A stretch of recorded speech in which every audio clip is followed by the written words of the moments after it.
The death count from the El Paso, Texas shooting is now up to 22, with another victim dying on Monday morning.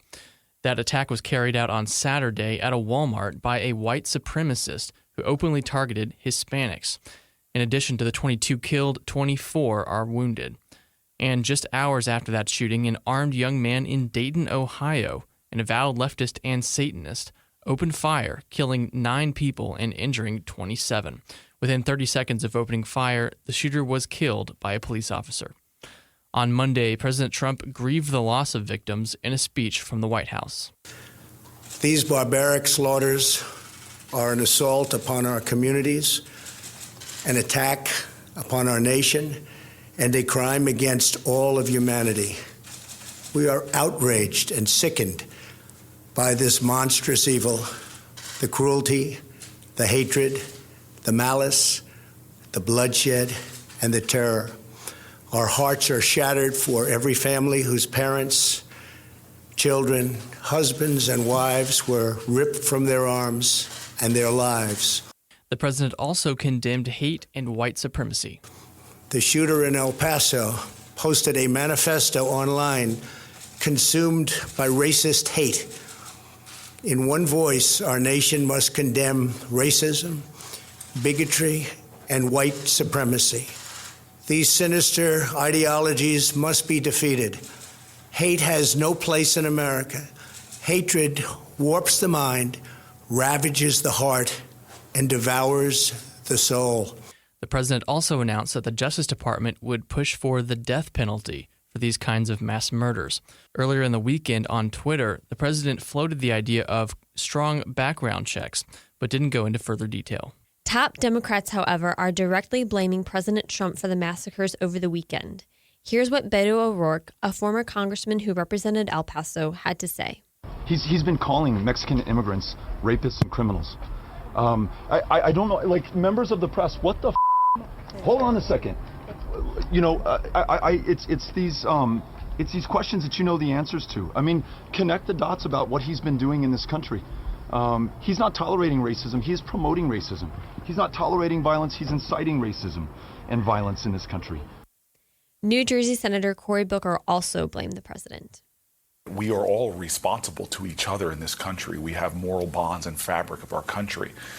We have a president of the United States who is particularly responsible. I, in my faith, have this idea that you reap what you sow, and he is sowing seeds of hatred in our country, and this harvest of hate violence that we're seeing right now lies at his feet. When you have the president from the highest moral office in our land talking about invasions and infestations and shithole countries, the kind of things that come out of his mouth that so harm the moral fabric of our nation, he is responsible. Well, Mexico is considering suing the United States after 7 Mexican nationals were killed in the El Paso shooting. Mexican Foreign Minister Marcelo Ebrard called the shooting an act of barbarism and a terrorist attack against innocent Mexicans. In a video posted on Twitter, he said that the Mexican president had instructed him to, quote, ensure that Mexico's indignation translates into efficient, prompt, expeditious, and forceful legal actions for Mexico to take a role and demand that conditions are established that protect Mexicans in the United States, end quote. China is balking at President Trump's decision to impose new tariffs on Chinese imports. The Chinese government retaliated by devaluing its currency, the yuan, to its weakest level in more than a decade. China is also asking businesses within its country to stop importing agricultural products from the U.S. Those decisions follow President Trump's announcement last week that the U.S. would add 10% tariffs to $300 billion of Chinese goods. On Twitter, the president said, quote, based on the historic currency manipulation by China, it is now even more obvious to everyone that Americans are not paying for the tariffs. They are being paid for compliments of China, and the U.S. is taking tens of billions of dollars. China has always used currency manipulation to steal our businesses and factories, hurt our jobs, depress our workers' wages, and harm our farmers' prices. Not anymore, end quote. Texas Congressman Kenny Marchant announced on Monday that he will not run for re-election in 2020. That makes him the 12th Republican member of Congress and the 3rd Texas member to announce retirement. Texas Congressman Will Hurd and Pete Olson also recently announced their retirements. All three men won their districts by 5 percentage points or less in 2018. Up next, we'll talk to Amy Swear about the mass shootings from over the weekend. If you're tired of high taxes, fewer healthcare choices, and bigger government, it's time to partner with the most impactful conservative organization in America. We're the Heritage Foundation, and we're committed to solving the issues America faces. Together, we'll fight back against the rising tide of homegrown socialism, and we'll fight for conservative solutions that are making families more free and more prosperous. But we can't do it without you. Please join us at heritage.org.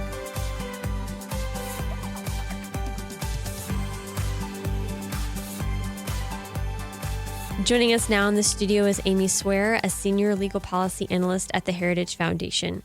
Amy, thank you for joining us today. Thank you so much for having me. So news of these two shootings spread quickly over the weekend, and our thoughts this week are with the families who are grieving their lost loved ones. This is such a difficult thing to process. We've seen this many times now. Amy, walk us through exactly what happened in these two shootings on Saturday. Right. So we had two just atrocious. I mean, there's no other way to say that than these were atrocities. But two atrocities within, I think, like 6 hours of each other. One in El Paso, Texas. You had an individual who walked into a crowded Walmart with families going to get back to school supplies. And he walked in with a semi-automatic rifle and just opened fire indiscriminately. And I think that the death toll in that tragedy has now reached 22. That shooter was taken alive, so he is in custody. And then just several hours later at a bar, so about 1:30 in the morning at a bar in Dayton, Ohio, where you had another shooter walk in and again just fire indiscriminately. I believe it started outside the bar. He was prevented from going inside the bar, where he was confronted by law enforcement. Within an incredibly short time, something like under a minute. Yeah, I read 30 seconds. Yeah, just a very, very short time. And I believe that casualty count is now up to 9 dead and a couple dozen injured as well. And he was not taken alive. He was killed at the scene. And so you just had in a very short period of time two very, very devastating tragedies in two communities that are otherwise considered very safe communities that are now grieving over completely senseless acts of violence. So these two shootings took place within hours of each other. What do you make of the incredibly close timing? We're still seeing a lot of facts come out, and there's no indication that these were specifically related to each other or that one was spurred by the other. They could have happened entirely separately. Though what we do know from the research is that there does seem to be this effect in the media where when one of these types of events happens, one of these mass shootings happens, it almost lowers the threshold for individuals who, are kind of on the fence, who are contemplating this, and it mentally in their mind makes it easier for that to occur. And so considering that we're not just dealing with these two, but there was another one in Gilroy, California earlier in the week, that regardless of whether or not they're specifically related in the sense that they spurred each other on specifically, there almost certainly is a sense in which just the publicity surrounding the previous incidences just made it easier for that next would-be shooter to take those steps.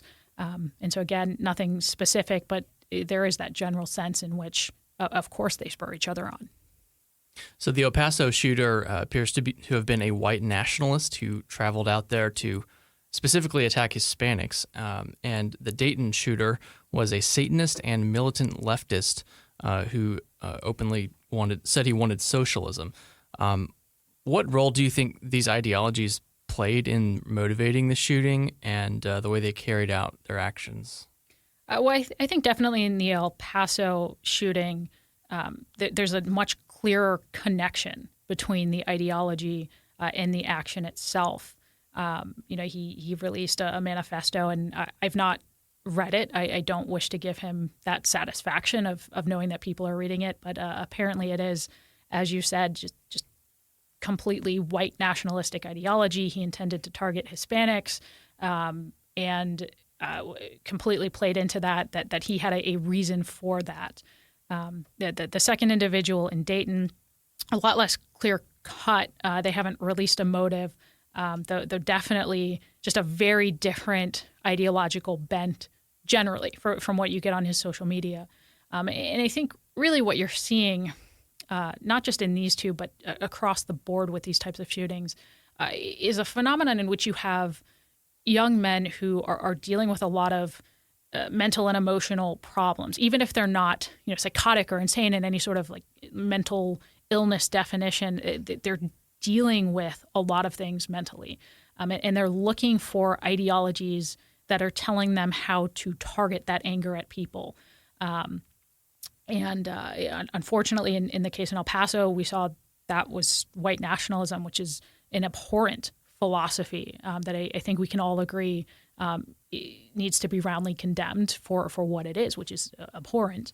And regardless of the specific motivations in Dayton, you had someone who was looking at very different philosophies and ways of routing that anger, even if we don't really have the specifics of how much that played into it, but definitely, with El Paso, that there's no question that underlying philosophy played a significant role in getting him to that point.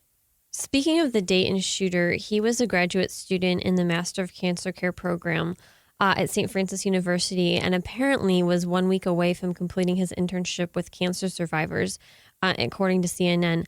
It's hard to understand why someone like this would lower himself to commit a murder the way he did, the shootings that he did. Do you think mental illness was at play here, or what do you see as potential scenarios in this situation? Yeah, well, look, again, we are still waiting for facts to come out. I mean, in the Dayton scenario, even just some of the facts that have come out, we're looking at an individual who was not in a mentally sound or stable place. Apparently, he also had lists of fellow students that he was planning on shooting, and possibly even had looked at committing a school shooting on his campus. So clearly, we're dealing with an individual who's not in a sound state of mind, and that's something we've seen before, right? Like with the Aurora movie theater shooter in I believe 2012, where you had an individual who was, again, I think he was getting his PhD or his master's, and was otherwise in we'd consider a good place in society, but in that specific instance, it was clearly due to mental health problems, where he just kind of spiraled out of control, and no one caught it in time. So it'll be interesting to see in this case, as the facts come out, whether there had been a recent history of people spotting those mental health red flags, because that's often the case. And it sounds like, even just from the little bit we have, even if he wasn't diagnosably mentally ill, he was not in a stable state of mind. What do you make of the fact that the Dayton shooter was apparently pro-gun control and actually openly complained about mass shootings in the past? Well, again, we're dealing with someone who, if you're not in a very rational state of mind, he may not have been putting two and two together. Though it is possible. I mean, we saw this with the New Zealand shooter within the last couple of months, where he chose firearms as a means of making a point and ratcheting up the dissension between people on a very contentious issue. And so I don't know what his motivation was in doing the very thing he abhorred. Whether he was intending to make a point about gun control in a very perverse way. But clearly at the end of the day, he made a decision to take human lives with firearms. And but again, we're dealing with someone who clearly is not in a rational state of mind. So last year, after a previous mass shooting, CNN's Don Lemon said, quote, "We have to stop demonizing people and realize the biggest terror threat in this country is white men, most of them radicalized to the right, and we have to start doing something about them," end quote. So is there something, Amy, that you see about the white male demographic being a particular threat. This is a very, very interesting quote from Don Lemon, I think for two reasons. So the first is that it's a case of a kernel of statistical truth just being oversimplified and just grossly applied across the board to all white men.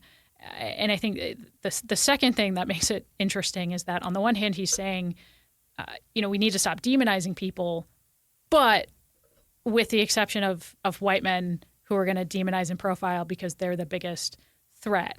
And so let's unpack that for a second. So on the one hand, statistically, when we're talking about mass public shooters, so not all gun violence, not just a very, very specific form of gun violence, it is true that the majority of mass public shooters do happen to be young white men. Now, that can't get stretched across the board to all gun violence. You'll find that there are very specific subsets of gun violence that are very much associated with other demographics. But for mass public shooters, yes, it is young white men carrying out a very, very small percentage of all gun crime in the United States.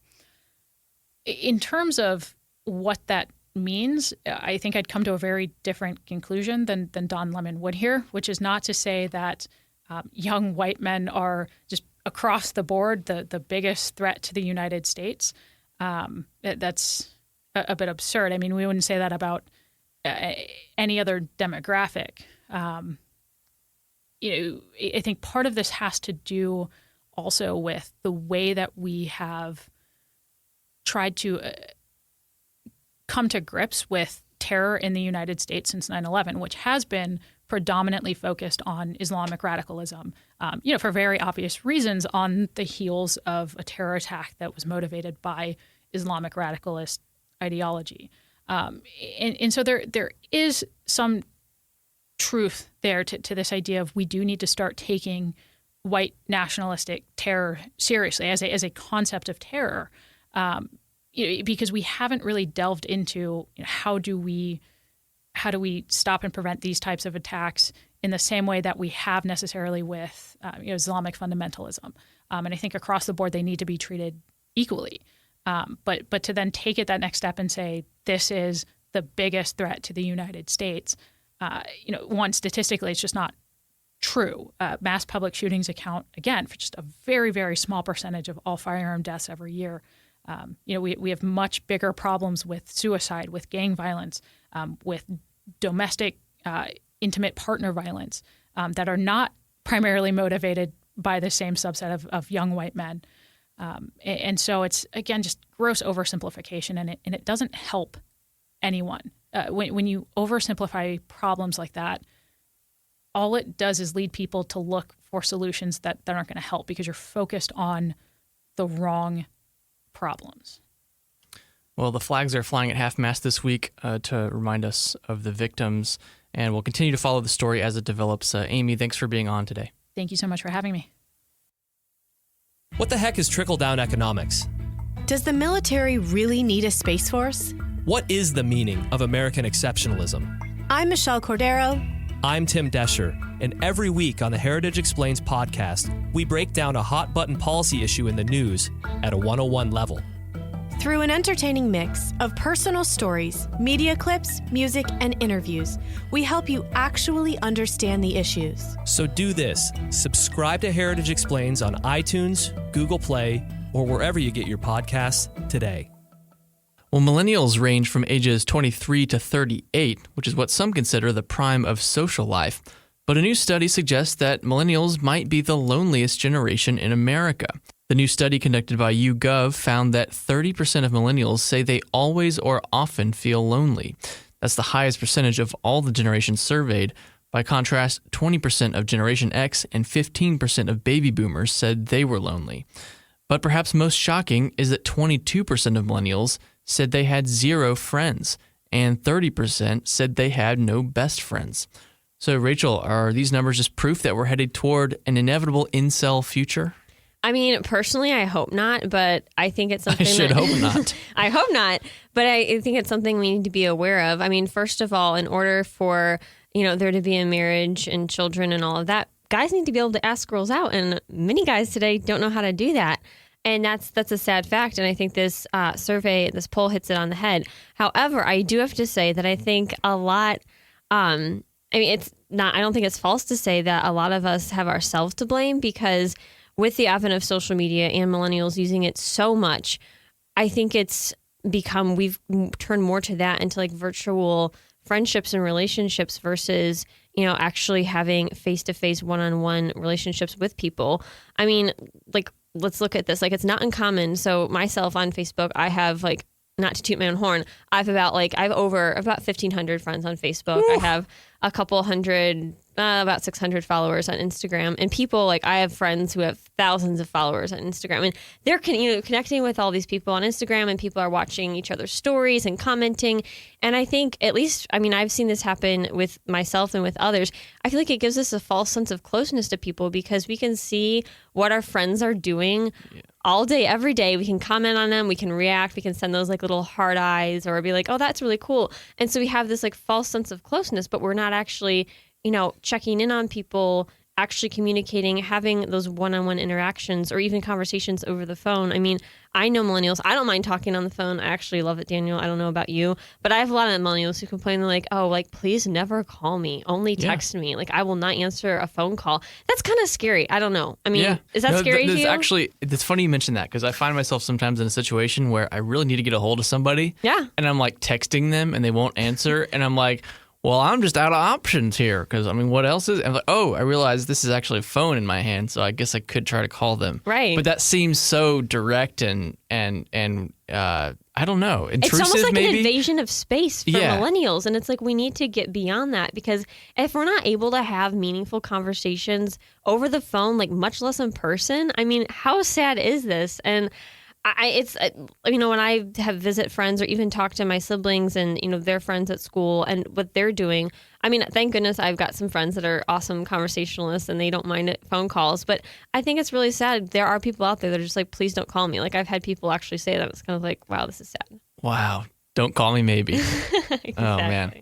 So I was also intrigued by your first comment, which was that guys are not asking girls out. I'm actually not sure what made you think of this, but I'm curious your thoughts. Yeah, so I actually had a conversation with a friend over the weekend about this, and we were both talking about schools that we both went to. One of my friends went to a Christian school on the East Coast. I'm not going to name it because lots of people I know went there, and I don't want to call anyone out. And then I went for 2 years to a private Christian school in Ohio. And we were both talking about the fact that I was there for 2 years because I transferred there. I was just at a state school beforehand, and she was there for all 4 years.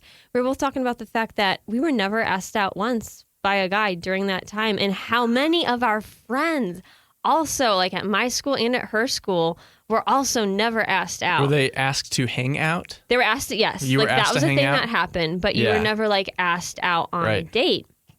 And it's tragic. We were talking about the fact that these are places where we chose to go because we respect them. We're with like-minded people. In my case, I couldn't afford all 4 years at this private Christian school. That's remarkable. At a Christian school. At a Christian school. And we're saying, here we are among all these like-minded people. These are the people that are supposed to be like happy breeders. That too, yeah. Like wanting to actually plan for the future, get married, pursue a marriage relationship. And that didn't happen during, my 2 years at my school or at my friends. And we were talking about, it was not only us, but like multitudes of other girls that we've had similar conversations with. And how sad is it? You're at a Christian school with like-minded people who are wanting to pursue marriage and, intentional Maybe relationships. you guys just should have had a Sadie Hawkins dance where the girls asked the guys. We did have those. They were very... Or are you like against that? I'm not, okay, here's my thing. I will be honest with you for a second here.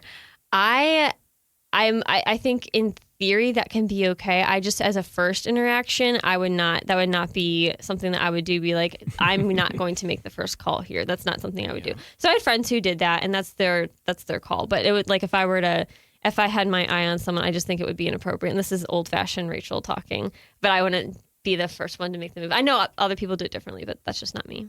Yeah. It's a complaint that I've heard a lot too. In college and church, it's kind of, I've heard it kind of everywhere. It seems to be a common phenomenon.